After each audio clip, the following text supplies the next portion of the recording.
Esta noche, según versiones policiales, la DINCOTE capturó en Lima al principal enemigo del Perú, Abimael Guzmán Reynoso. Repetimos, Abimael Guzmán ha sido capturado.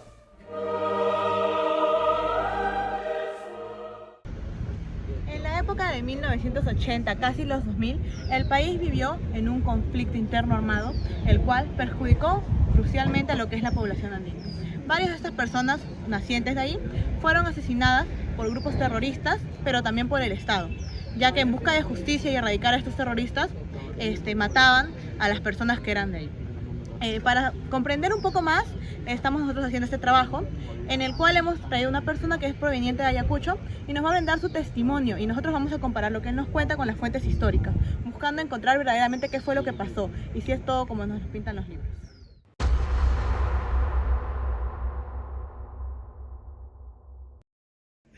Muy buenos días, mi nombre es Luis Aronés Guayanca, tengo 65 años, natural de Rajaya, Ayacucho, y bueno, es un gusto estar con ustedes.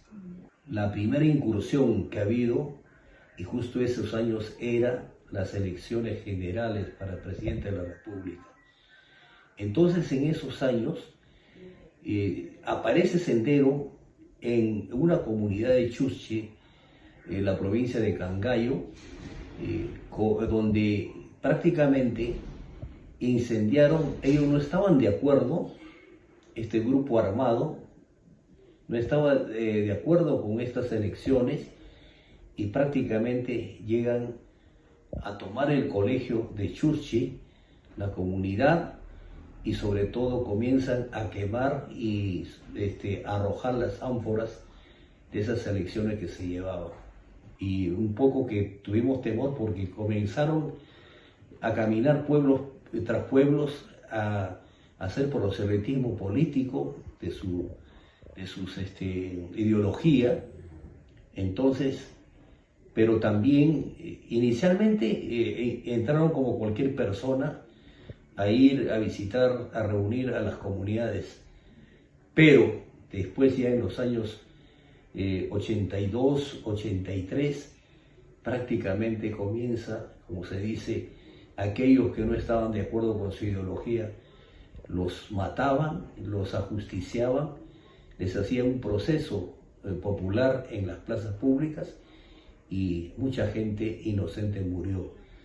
Durante este fragmento de entrevista que nosotros hemos podido observar, el señor Beltrán recordó cómo en su comunidad los senderistas llegaban para quemar las ánforas electorales e impedir que la población votara. Según él, esta práctica era común en los procesos electorales y generaba un ambiente de miedo en la población. Samaniego menciona que el conflicto armado interno se inició oficialmente el 17 de mayo de 1980, cuando Sendero Luminoso quemó las ánforas del distrito de Chuschi, en Ayacucho, marcando así el inicio de su campaña terrorista contra el Estado peruano. La razón detrás de estos actos que cometían se encuentra en la ideología del grupo, la cual había adaptado. Taipa explica que Sendero Luminoso seguía un pensamiento maoísta, marxista y leninista radical, liderado por Abimael Guzmán, quien sostenía que solo a través de una guerra popular se podía destruir el Estado peruano y tomar el poder. Por eso rechazaba por completo la democracia y el voto popular, y consideraba que la única salida era la violencia armada, lo cual generó miles de pérdidas, miles de muertes. El testimonio del señor Beltrán coincide con esta versión, al recordar que quienes intentaban participar en las elecciones eran amenazados y que la población vivía con un miedo constante, sin poder confiar en ninguna autoridad.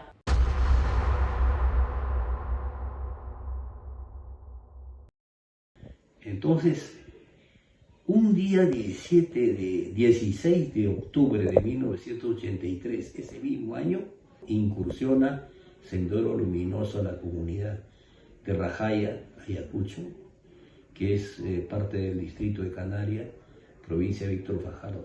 Entonces, ¿qué pasó?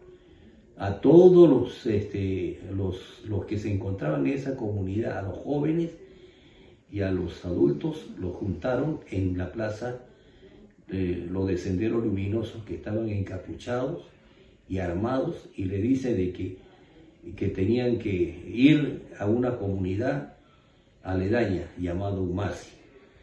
y a los chicos que estudiaban en la escuela, pocos que estudiaban, niños de hasta de 13, 14, los mayorcitos, entre hombres y mujeres, de 12 para arriba, prácticamente, total son 19 niños. También le dijeron de que tenían que ir a acompañarles.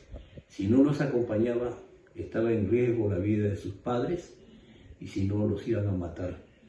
Entonces, con el temor, de estas amenazas, ellos prácticamente partieron un día 16, eran 41 miembros de la comunidad, entre hombres y mujeres, se los llevaron a esa comunidad que está cerca de 15 a 17 kilómetros, llamado Umasi.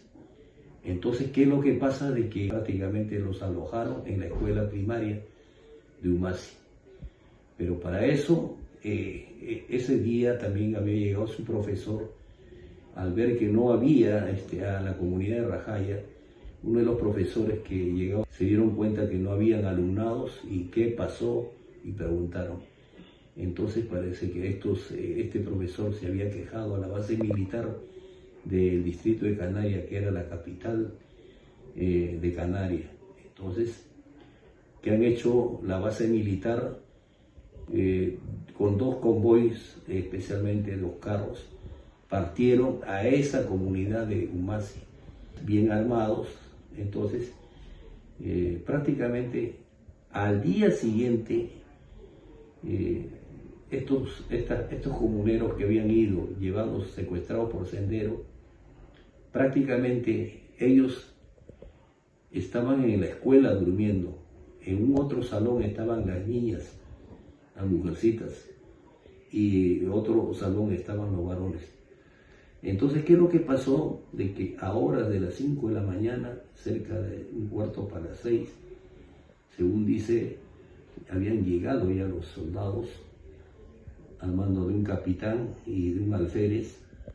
Entonces comenzaron a acercar y comenzaron el tiroteo y a ametrallarlos, y también con granadas tiraron a la escuela. Entonces es ahí la que los mataron, especialmente primero a los varones. Los varones suplicaban diciendo de que no eran terroristas, que los habían llevado, pero no los creían. Entonces, y prácticamente los mataron a todos ellos. Y de la misma forma, a las niñas lo primero que hicieron han sido violarlas. Luego de violarlas, los mataron también. En este otro fragmento de entrevista que hemos podido observar, el señor Beltrán también relató la presencia de los militares en su comunidad. Aunque muchos llegaron con la intención, con el afán de frenar el avance de los senderistas, también hubo demasiados casos de abusos hacia civiles inocentes. Él recuerda muchas detenciones injustas, maltratos y el temor constante de los campesinos a ser confundidos con un terrorista solo por vivir en una zona de conflicto. Esta situación también ha sido descrita por muchos historiadores. Uno de ellos fue Sánchez, quien señala que en muchas regiones andinas el accionar de las Fuerzas Armadas fue muy descontrolado y muchas veces basado en sospechas sin pruebas. La población quedó atrapada entre 2 fuegos, entre los ataques terroristas, los ataques de Sendero Luminoso y los operativos militares, que muchas veces se llevaron a cabo sin respetar los derechos humanos. El testimonio del señor Beltrán refleja esta doble amenaza muy presente en las zonas rurales del país en ese tiempo.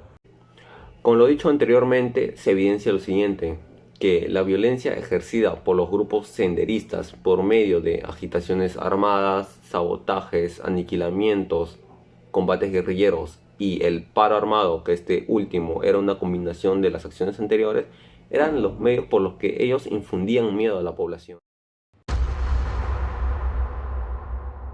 En conclusión, con lo antes mencionado, podemos saber que los terroristas no solo eran la parte mala de este relato, pues los militares abusaban de su poder. Ellos asesinaban, torturaban, hasta violaban a las chicas, que estaban ahí por parte de Sendero en contra de su voluntad.